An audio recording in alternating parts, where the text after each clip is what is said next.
আসসালামু আলাইকুম রহমতুল্লাহ। قال الله تعالى ادعوني استجب لكم। আল্লাহ তাআলা বলেন, তোমরা আমাকে ডাকো, আমি তোমাদের ডাকে সাড়া দিব। قال النبي صلى الله عليه وسلم الدعاء هو العبادة। অর্থ হচ্ছে নবী করিম সাল্লাল্লাহু আলাইহি ওয়াসাল্লাম বলেছেন, দোয়াই ইবাদত। আল্লাহ তাআলার 99টি নাম।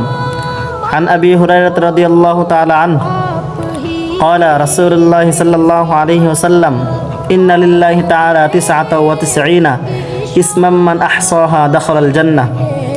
হযরত আবু হুরায়রা রাদিয়াল্লাহু তাআলা আনহু হইতে বর্ণিত, তিনি বলেন যে রাসূলুল্লাহ সাল্লাল্লাহু আলাইহি ওয়াসাল্লাম বলেছেন, আল্লাহ তাআলার 99টি নাম আছে, উহা যে মুখস্থ করিবে সে জান্নাতে প্রবেশ করবে। সুবহানাল্লাহ।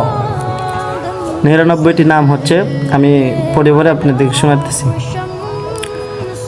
হুয়াল্লাহুল্লাযী লা ইলাহা ইল্লা হু আর-রাহমানুর রহিমুল মালিকুল কুদ্দুসুস সালাম আল-মুমিনুল মুহাইমিনুল আজিজুল জব্বারুল মুতাকাব্বিরুল খালিকুল বারিউল মুসাব্বিরুল গফফারুল কাহ্হারুল ওয়াহ্হাব الرزاق الفتاح العليم القابض الباسط الخافض الرافع المعد المذل السميع البصير الحكم العدل اللطيف الخبير الحليم العظيم الغفور الشكور العلي الكبير الحفيظ المقيت الحسيب الجليل الكريم الرقيب المجيب الواسع الحكيم الودود المجيد الباعث الشهيد الحق الوكيل القوي المتين الولي الحميد المحصي المبدئ المعيد المحيي المميت الحي القيوم الواجد